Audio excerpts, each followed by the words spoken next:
માટે સેલ્યુટ મારીશ, એમને અભિનંદન આપીશ કે એમણે એક સારું કામ કર્યું છે કે ડૉક્ટર બાબા સાહેબ આંબેડકરની પ્રતિમા મૂકવામાં આવી છે અને પંચાયતના સહયોગથી મૂકવામાં આવી છે.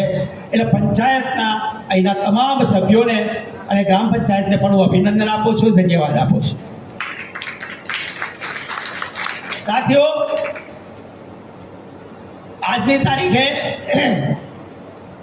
આંબેડકરના સ્ટેચ્યુની જ્યારે વાત કરી રહ્યા છે ત્યારે પ્રતિમા તો મૂકી દીધી, પણ પ્રતિમા આખરે છે શું? મૂર્તિ આખરે છે શું? મૂર્ત એક શબ્દ છે, મૂર્ત. મૂર્ત એટલે મુખ, અને મૂર્તિ એને જો છૂટી પાડો ને સંધિને તો ઇતિ થાય એટલે અંત આવે.